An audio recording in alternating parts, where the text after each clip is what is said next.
Assalamualaikum warahmatullahi wabarakatuh. Perkenalkan, nama saya Tri Lestari Marista, NIM 19032111001009. Pada kesempatan kali ini saya akan membahas tentang isu atau permasalahan dan kebijakan komoditas pertanian sebagai pemenuhan UTS agribisnis pangan dan non-pangan.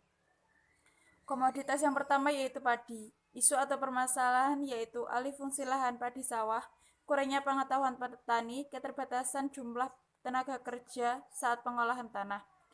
Kebijakan Peraturan Presiden Perpres Nomor 59 Tahun 2019 menegaskan pentingnya perlindungan lahan pertanian di daerah sebagai lahan abadi yang tidak boleh dilakukan alih fungsi apapun. Peraturan Pemerintah Republik Indonesia Nomor 68 Tahun 2002 tentang ketahanan pangan yang diatur dalam pasal 9 yang menetapkan bahwa keanekaragaman pangan dilakukan dengan memperhatikan sumber daya, kelembagaan, dan budaya lokal. Hal tersebut dilakukan dengan yang pertama yaitu meningkatkan keanekaragaman pangan, yang kedua yaitu mengembangkan teknologi dan produk pangan, dan yang ketiga yaitu meningkatkan kesadaran masyarakat untuk mengkonsumsi aneka ragam pangan dan prinsip gizi seimbang. Dikutip dari Kompas.com, beberapa cara telah dilakukan untuk mengatasi masalah alih fungsi lahan dengan memberi bantuan sarana dan prasarana pertanian, sarana dan prasarana irigasi, percepatan sertifikasi tanah, dan atau bentuk lain sesuai dengan ketentuan peraturan perundang-undangan.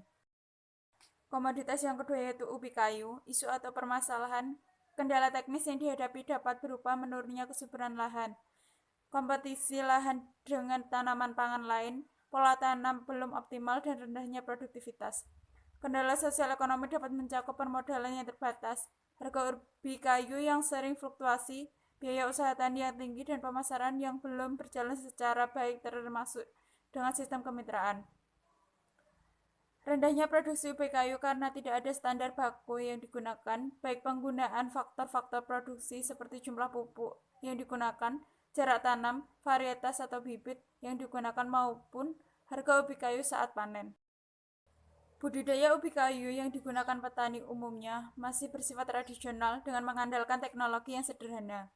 Fasilitas atau prasarana pengolahan masih belum memadai dan harga yang tidak ada jaminan menyebabkan petani lebih memilih komoditas lain. Kebijakan yaitu Undang-Undang Dasar tahun 1945 Pasal 33 Ayat 3. Pemerintah harus mengatur dan mengelola adanya komoditi ubi kayu, yaitu dengan cara mengeluarkan suatu kebijakan regulasi yang berisi tentang melindungi dan mensejahterakan petani ubi kayu.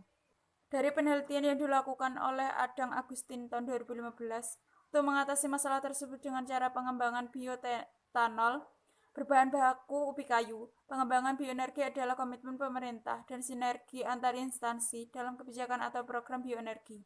Dukungan teknologi budidaya ubi kayu seperti penggunaan varietas unggul, penggunaan pupuk sesuai anjuran, penggunaan saprodi yang optimal, dan peningkatan indeks panen.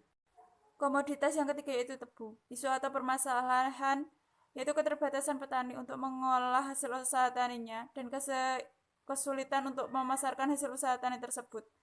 Kurangnya modal petani tebu untuk usaha taninya, kurangnya kualitas bibit unggul tebu, dan manajemen usaha tebu yang masih belum bisa dipenuhi petani. Kebijakan tebu rakyat intensifikasi yang bertujuan untuk menjadikan petani sebagai tuan di atas tanahnya sendiri, karena Indonesia merupakan negara yang berpotensi menjadi produsen gula yang terbesar di dunia. Petani tebu harus bekerja sama dengan pabrik gula yang ada di sekitar tempat produksi mereka agar memudahkan pemasaran komoditas tebu. Selain itu, menurut Kementerian Pertanian Jenderal Direktorat Jenderal Pertanian tahun 2014, harus ada sinergitas tugas penyuluh pertanian dan TKPL atau PLP TKP tebu dalam mendampingi petani tebu di lapangan. Sekian presentasi dari saya.